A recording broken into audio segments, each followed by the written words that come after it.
Hello guys, welcome back sa ating channel. So for today's video ay ituturo ko sa inyo guys kung paano ito ikabit sa ating motor.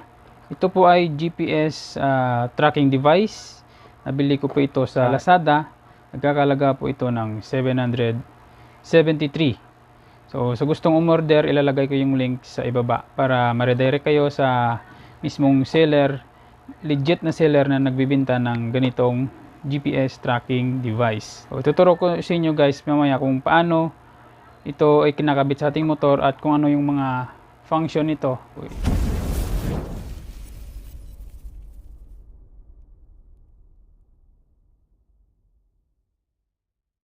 I-unbox na natin guys. O, ito siya. Makikita nyo para siyang isang normal na relay, no? Parang horn relay siya, pero itong relay na ito guys ay kakaiba. So itong GPS tracking device relay na ito guys ay napaka useful nito sa ating mga motor, lalo na sa mga bagong motor na magaganda na kaaya-aya sa mga kawatan, no? Kapag nakaharnap yung inyong motor guys ay matatrack nyo yung inyong motor kung nasaan dahil sa tracking device na to. At the same time, pwede mong ma-shutdown yung inyong motor habang binabiyahe ng kawatan, no? Para hindi siya makalayo. Pwede nyong mapatay yung inyong makina kahit saan mang sulok ng Pilipinas guys. Ito yung isang magandang feature dito sa ating GPS tracking device relay. So dito guys, pwede natin itong mabuksan kasi lalagyan natin ito ng SIM card. Ayan, bubuksan muna natin. Papakita ko sa inyo yung kanyang loob. Ayan, ito yung kanyang itsura. Right. Ito yung lalagyan ng SIM card. Ito naman yung kanyang GPS antenna. Ayan, mamaya ituturo ko sa inyo kung paano yung tamang pagkabit o pag-install ng GPS tracking device na to para maging accurate yung location. Yan. Dapat yung bibilin yung SIM card guys ay yung may pinaka magandang signal, no, sa inyong lugar. Pwedeng Globe or Smart, kahit anong SIM card basta maganda yung signal sa inyong lugar. So, syempre una-una natin gawin guys, lagyan natin muna ng SIM card. So paano ba lagyan ng SIM card dito guys? Yan, kung makikita nyo, meron itong nakapangalan na app. Lift up nyo lang yan guys. Yan. Tapos angatin nyo lang. Iangat nyo lang ito. Pwede nyo nang lagyan ng SIM card. Meron namang guide yan eh. Hindi naman kayo malilito. Hindi naman kayo magkakamali maglagay ng SIM card kasi meron siyang guide. Hindi naman pasok yan pag hindi sakto yung paglagay nyo. Yan. Tapos babalik nyo lang yan. Ayan. Okay na. At syempre, meron na siyang ilaw. Yung blue, yan yung sa GPS. At yung orange, yan yung sa SIM card. So, nagbi-blink siya kasi starting pa lang siya. Pero mamaya, mag-steady na yung ilaw niya. Tatakpan ko na lang muna to. Meron kasi itong built-in na battery guys na maliit. Para kahit naka-off yung makina, ay pwede pa rin nating ma-locate yung ating device o yung ating motor. Yan. Hintayin lang natin steady. So yan guys, kung makikita nyo, steady na yung ilaw ng blue at saka ng orange. Next step natin guys, dito sa ating manual, ito, kailangan nating mag-download ng apps guys para ma-set na natin yung ating device. So, search natin sa Google Play yung Sinotrack Pro. Yan, punta tayo sa Google Play Store. Then search natin yung Sinotrack Pro. So, ito. Install natin yan. Yan, open na natin. Okay. So, dito guys, makikita nyo, kailangan nating mag-login dito. So, select lang natin itong server, tapos Sinotrack Pro, then account. So yung account guys ay ito yung ating ID number ng ating tracking device na makikita natin sa likod ng ating GPS tracker or GPS tracking device. So ito siya. So isusulat lang natin yan kung ano nakasulat dyan sa likod na binili nyo. So insert ko lang muna to.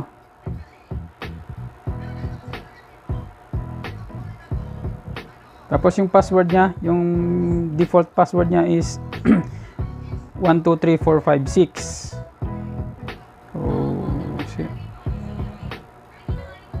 yan. At and then login.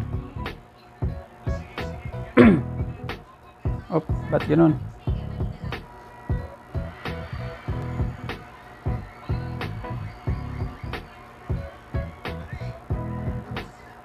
So yan. Hindi pala tayo dapat sa auto select tayo guys, no. Yan. Login na tayo. At yan. Natatrack na yung ating device. Makikita natin dito sa ating cellphone. Yung red na number na to, ito yung ating ID number ng ating tracking device. So dito sa taas, bandang itaas, dito natin yung satellite para mas maganda yung maging image niya, no. So ayan, pwede nating i-zoom in yan. Pindutin nyo lang yung plus, hindi kaya i-pinch yun ng dalawang daliri. Tingnan natin kung nasa insaktong location yung ating So okay naman, kung accurate naman yung GPS, no. At yung bahay natin ay nandito. Yan. Saktong-sakto. Yan. So next step natin guys ay siyempre kukonect natin to sa ating battery. Ito yung pula, ito yung positive. At yung itim, ito yung ating negative.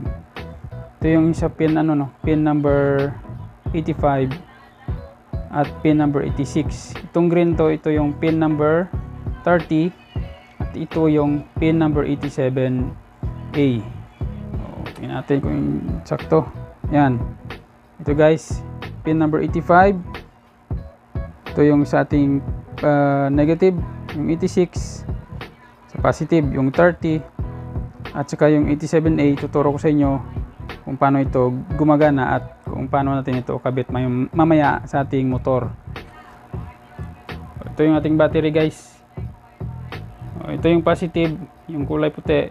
Ito yung negative, wala kasi kung ibang kulay na wire, pula lang. So yan, nakakonect siya sa itim na papunta sa ating GPS tracking device. At yung puti, dito siya sa pula na wire na papuntang tracking device.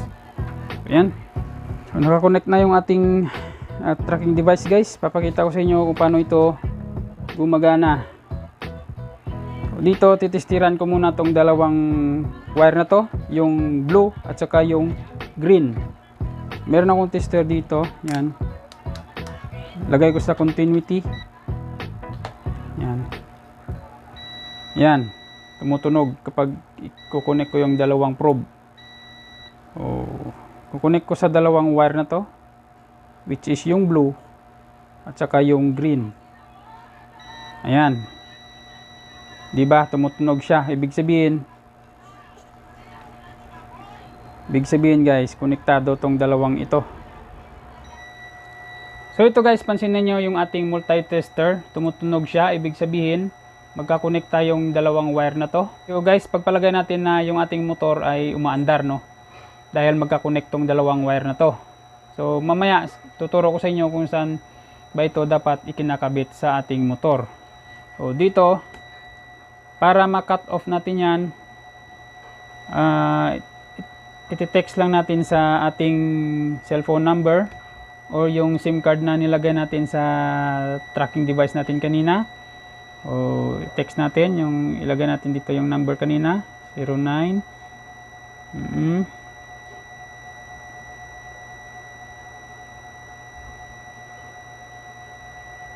Okay. Ang sinasabi dito sa manual guys, yung cut engine command, i-text natin daw yung 940 plus default password na 40. So yan, subukan natin. I-text natin yung 940 at saka yung 4 na 0. 94000. Yan. So send natin. Pansinin nyo yung ating multi-tester mamamatayan. Yan, tayin lang natin. Ayun, namatay siya. Ibig sabihin nag-cut off yung dalawang wire na to, nagkahiwalay yung kanyang connection. So ibig sabihin yan guys, namatay na yung ating motor. So, paano natin yan mapapaandar ulit? So dito guys sa kabila, ayan, mayroong code dito na yung sabi recover engine command. I-text na natin yung 941 plus password.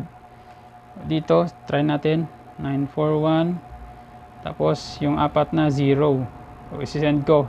So, pansinin nyo yung ating multi-tester kung andar siya pag na-send na natin. So, send.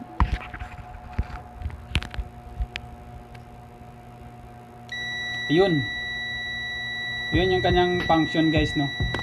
So napakaganda at napaka-useful ng ganitong klaseng tracking device guys. Dahil makukontrol mo na yung inyong motor gamit lang yung inyong cellphone. Malolocate nyo yung inyong motor kung nasaan, at the same time mapapatay nyo pa yung inyong makina para hindi na makalayo pa yung mga kawatan, no? So ayan. So marami pa siyang mga function dito guys. So kayo na lang bahala dyan. Yan. Marami pa siyang function. Meron siyang may geofence pa guys. Yan. May geofence. May location by phone call. Basta marami siya. Kayo nang bahala mag-discover niyan. So itinuro ko lang sa inyo yung basic function niya. At yung kadalasan na ginagamit na feature. So ayan. So yan guys, okay naman yung ating biniling GPS tracking device. So next vlog natin guys ay tuturo ko sa inyo kung paano ito ini-install sa ating motor at kung saan ba ito dapat ikinakabit. So sa gusto pa lang umorder nito guys, ilalagay ko yung link sa description para ma-redirect kayo sa mismong seller na nagbibenta nito. Hanggang dyan na lang muna yung aking video. Sa hindi pa pala nakapag-subscribe sa ating channel, please subscribe and hit the notification bell para updated kayo sa next nating mga upload na video. Maraming salamat sa inyong panonood guys. God bless you all and peace.